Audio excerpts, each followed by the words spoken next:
আমরা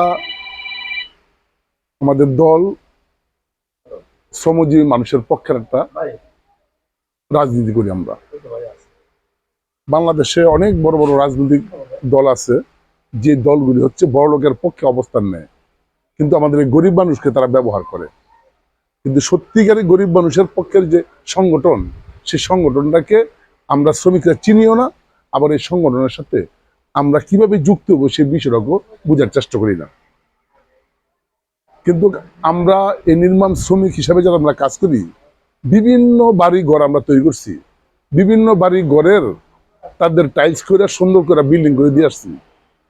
ঘর এবং বিল্ডিং তৈরি করার সময় যেমন আমার কষ্ট, আমি কষ্টে জীবন কাটাইছি, এবং সেই বাড়ি ঘর তৈরি করে দিয়া আমি চলে আসছি।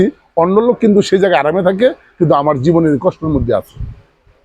এই যে অন্তর্নিহিত যে ঘটনা, এর কারণটা কি? এবং কাজ করলেও সেখানে আমি ঠিকমতো টাকাটাও পাই না, এবং আবার যে টাকা পাই কাজ করতে করতে আমার জীবনটা শেষ পর্যায়েও আমার সন্তানকে যে মানুষ করবো, সেই জায়গাটা আমার এই অবস্থানটা এখন পর্যন্ত নাই। 1971 সালে যখন দেশ স্বাধীন হয়েছিল, স্বাধীনতার পরের একটা আকাঙ্ক্ষা ছিল বাংলাদেশ একটা সাম্য, সামাজিক মর্যাদা, সামাজিক ন্যায় বিচারের ভিত্তিতে বাংলাদেশ তৈরি হবে, এবং আমরা একটা সমাজতান্ত্রিক বাংলাদেশ প্রতিষ্ঠিত হবে, যে প্রতিষ্ঠানের মধ্যে সবাই আমরা সমান থাকবো, এখানে বৈষম্যের কোনো থাকবে না। এইবারকার এই 2024-এর 5 আগস্ট এই আওয়ামী লীগ সরকার যে দেশ থেকে বিতাড়িত হয়েছিল, এই জায়গায় প্রথম ছিল কোটা সংস্কার আন্দোলন, পরে বৈষম্য বিরোধী ছাত্র আন্দোলন নামে সমস্ত মানুষ কিন্তু আমরা যুক্ত হয়েছি, যে আমরাও একটা সাম্যের সমাজ তৈরি হবে এই আকাঙ্ক্ষা নিয়ে। প্রায় 1500 থেকে 2000 মানুষ সেখানে আপনার আহত হয়েছে, বহু লোক সেখানে মৃত্যুবরণ করছে। কিন্তু এখন আজকে প্রায় 7 মাস হয়ে গেল যে অন্তর্বর্তীকালীন যে সরকার আছে, এই সরকারও কিন্তু এই শ্রমজীবী মানুষ বিভিন্ন জায়গায় কিন্তু বিভিন্ন সংকটের মধ্যে আছে। আমরা কিন্তু ইচ্ছা করলেও এই ঈদের মধ্যে অনেক আকাঙ্ক্ষা থাকলেও কিন্তু অর্থনৈতিক সমস্যার কারণে কিন্তু আমরা ঈদ করতে পারবো না পরিবার পরিজন নিয়ে। এমন একটা সময়ের মধ্যে আমরা আমাদের জীবনগুলি কাটাইতেছি। সেই জায়গা থেকে বাসদ একটা সত্যিকার অর্থে শ্রমজীবী মানুষের একটা বন্ধন মিলন ঘটে, একটা সমাজ পরিবর্তনের সংগ্রাম, অর্থাৎ যে সাম্যের সমাজের জন্য বৈষম্য ছাত্র আন্দোলন করছে, তারই আকাঙ্ক্ষা 1971 সালের যে আকাঙ্ক্ষা, সেটাকে ধারণ করে বাংলাদেশের সমাজতান্ত্রিক দল বাসদ সেই চেষ্টাটা করতেছে। সে শ্রমজীবী মানুষ, গরিব মানুষদেরকে ঐক্যবদ্ধ করে একটা সমাজ প্রতিষ্ঠার লক্ষ্য, সেটা হচ্ছে সমাজতান্ত্রিক সমাজ ব্যবস্থা। সেই ব্যবস্থা প্রতিষ্ঠান ছাড়া আমাদের যেই ক্ষমতা আসুক, আমাদের এই গরিব মানুষের ভাগ্যের পরিবর্তন ঘটবে না। সেই ভাগ্য পরিবর্তন ঘটানোর জন্য আমরা ধীরে সংগঠিত হইয়া আমরা গরিব মানুষের মধ্যে একটা মেলবন্ধন করে, একটা গরিব মানুষ সংগঠনকে শক্তিশালী করে আগামী দিনে একটা সাম্যের সমাজতান্ত্রিক সমাজ ব্যবস্থা বিনির্মাণের জন্য আমরা প্রথমত আমাদের যে অধিকারটুকু বুঝা এবং জানা, অধিকার জানার পর কি অধিকার পাই না, কি অধিকার আমার রাষ্ট্রের কাছে আছে, সেটাকে সংগঠিত করে আদায় করা, চূড়ান্ত অর্থে এই সমাজ ব্যবস্থা কোন ব্যবস্থার কারণে আমার জীবনের দুঃখ কষ্ট শেষ না, সেটা দূর করার জন্য একটা সমাজতান্ত্রিক ব্যবস্থা বিনির্মাণের জন্য বাংলাদেশের সমাজতান্ত্রিক দল বাসদ সেই সংগ্রাম করে। সেই সংগ্রামের কাফেলার সাথে আপনাদেরকে যুক্ত করে নাসিম ভাই এই এলাকার একজন মানুষ, উনিও ওনার সাথে আপনারা যুক্ত হইয়া কিভাবে এই এলাকায় এই সংগঠনটাকে শক্তিশালী করা যায়, গরিব মানুষের মধ্যে বন্ধনটা তৈরি করা যায়, এই বন্ধন তৈরি করার জন্যই আপনাদের কাছে আমরা আসছি, এবং এই বাসদের পক্ষ থেকে বিভিন্ন জায়গা থেকে আমরা সহযোগিতা নিয়ে আপনাদের জন্য একটা ঈদ সামগ্রী উপহার দেওয়ার জন্য সেই জায়গা থেকে আমরা একটু কথা বললাম।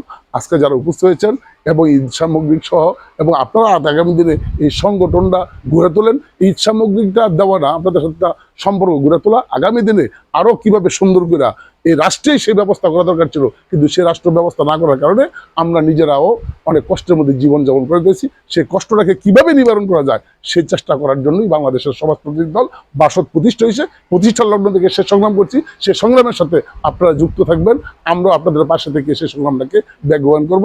এই কথা বলে সবাইকে ধন্যবাদ জানিয়ে আমি আমার একটা প্রস্তাবিত ইউনিয়ন আপনারা জমা দিয়েছেন, সেখানে অনেক নেতৃবৃন্দ এখানে আছেন, আরো বিভিন্ন অঞ্চলে আছে।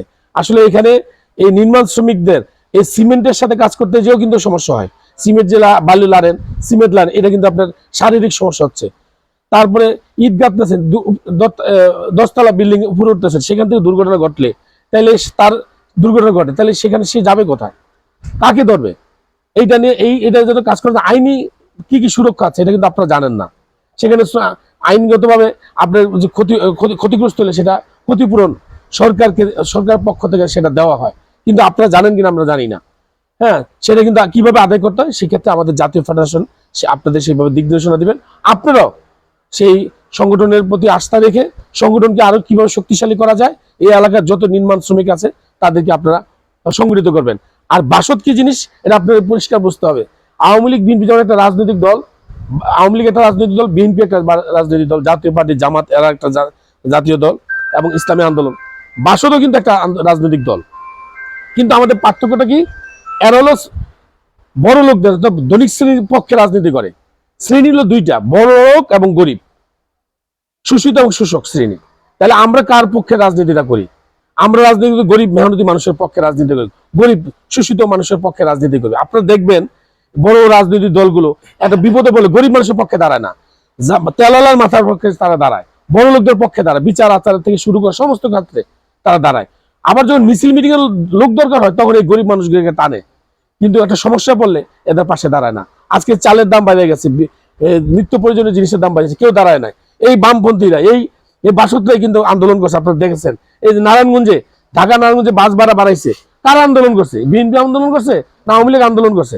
আপনারা তো দেখছেন যে ঢাকা নারায়ণগঞ্জে টেলিভিশনে এবং ইয়াতে দেখছেন, সেখানে কিন্তু এই বাসত্রী কি সেখানে আন্দোলন করছে এবং অতীতে হ্যাঁ 5 টাকা কমাইছে এবং অতীতে এই নারায়ণগঞ্জে যে কোনো মানে দ্রব্যমূল্য থেকে শুরু করে যে কোনো স্থানীয় সমস্যায় বাসদ সেখানে দাঁড়িয়েছে। আপনারা সেই বাসদের হাতকে শক্তিশালী করবেন এবং আগামী দিনে বাসদের যে নীতি আদর্শ সেভাবে আপনারা চলবেন, এই আশাবাদ ব্যক্ত করে আমার বক্তব্য শেষ।